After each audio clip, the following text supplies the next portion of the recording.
বিশ্ব একটি ভয়ঙ্কর সংকটের দ্বারপ্রান্তে। গত ৪৮ ঘন্টায় আন্তর্জাতিক তেলের বাজার ২০% বৃদ্ধি পেয়েছে এবং বিশ্বজুড়ে শেয়ার বাজারে ধস নেমেছে। পরিস্থিতি এতটাই অস্থিতিশীল যে তৃতীয় বিশ্বযুদ্ধের আশঙ্কা করছেন বিশেষজ্ঞরা। আজ এই পরিস্থিতি এতটাই দ্রুত পাল্টাচ্ছে যে পরের মুহূর্তে কি ঘটবে তা বলা অসম্ভব। কে যুদ্ধ চায়?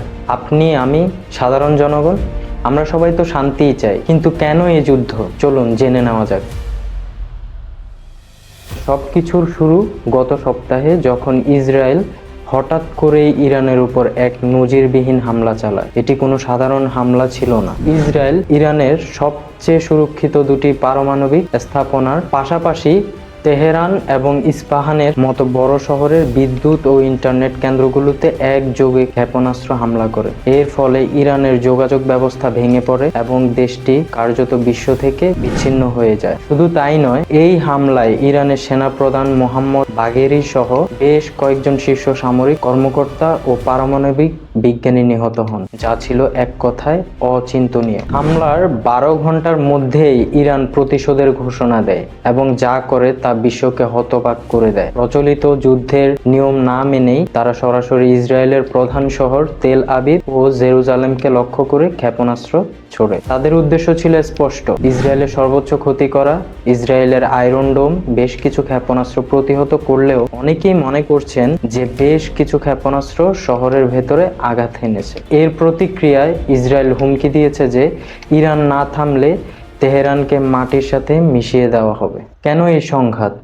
বিশ্বাস করা কঠিন, কিন্তু ১৯৭৯ সালের বিপ্লবের আগে ইরান ও ইসরায়েল বন্ধু ছিল এবং তাদের মধ্যে সামরিক সহযোগিতা ছিল। কিন্তু আয়াতুল্লাহ খামেনির অধীনে ইসলামী বিপ্লবের পর ইরান ইসরায়েলের ঘোর শত্রু হয়ে ওঠে এবং ইসরায়েলকে পৃথিবীর মানচিত্র থেকে মুছে ফেলার ঘোষণাও দেয়। তবে গত ৪০ বছর ধরে তারা সরাসরি যুদ্ধ না করেও ছায়াযুদ্ধ বা প্রক্সি ওয়ার চালিয়েছে। ইরান হিজবুল্লাহ ও হামাসের মতো ইসরায়েল বিরোধী গোষ্ঠীগুলোকে সমর্থন দিয়েছে আর ইসরায়েল তার মতো করে জবাব দিয়েছে। কিন্তু এখন সেই ছায়াবদ্ধ যুদ্ধ শেষ, শুরু হয়েছে সরাসরি সংঘাত। তাহলে আসল কারণ কি? প্রশ্ন হলো, হঠাৎ করে ইসরায়েল কেন এই হামলা চালালো? এর মূলে রয়েছে ইরানের পারমাণবিক কর্মসূচি। ইসরায়েলের দীর্ঘদিনের নীতি হলো তারা তাদের আশেপাশে কোনো দেশকে পারমাণবিক শক্তিধর হতে দেবে না। ২০১৫ সালে ইরানের সাথে বিশ্বের শক্তিধর দেশগুলোর একটি পারমাণবিক চুক্তি হয়েছিল, যার ফলে ইরান তার কর্মসূচি স্থগিত করে। কিন্তু ২০১৮ সালে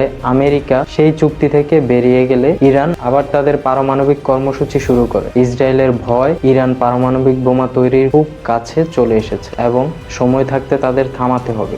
অনেকে আবার মনে করছেন গাজার পরিস্থিতি থেকে বিশ্বের নজর সরাতেই ইসরায়েল এই সংঘাত উস্কে দিয়েছে। ভবিষ্যৎ কোন পথে? আসুন জেনে নেওয়া যাক। এখন প্রশ্ন হলো, এই যুদ্ধের পরিণতি কি হবে? এর ৩টি ভয়াবহ সম্ভাবনা রয়েছে। যেমন, এই বড় যুদ্ধের ডামাডোলে গাজায় চলমান ভয়াবহ মানবিক সংকট থেকে বিশ্বের মনোযোগ পুরোপুরি সরে যাবে, যা ইতিমধ্যেই শুরু হয়েছে। আরেকটি হলো অর্থনৈতিক সংকট। তেলের দাম আকাশ ছোঁয়া হবে, যার প্রভাব পড়বে সারা বিশ্বের অর্থনীতিতে। প্রতিটি জিনিসের দাম বাড়বে এবং মুদ্রাস্ফীতি নিয়ন্ত্রণের বাইরে চলে যেতে পারে। তৃতীয় বিশ্বযুদ্ধ, এটাই সবচেয়ে বড় আশঙ্কা। রাশিয়া ও চীন যদি ইরানকে সমর্থন দেয় এবং আমেরিকা ও তার পশ্চিমা মিত্ররা ইসরায়েলের পাশে দাঁড়ায়, তাহলে একটি বৈশ্বিক যুদ্ধ অনিবার্য হয়ে উঠতে পারে, যা হয়তো পারমাণবিক যুদ্ধেও রূপ নিতে পারে। আমরা এক ঐতিহাসিক সংকটের মুহূর্ত পার করছি। পরিস্থিতি দ্রুত পাল্টাচ্ছে। আমরা কি আরেকটি বিশ্বযুদ্ধের সামনে দাঁড়িয়ে আছি?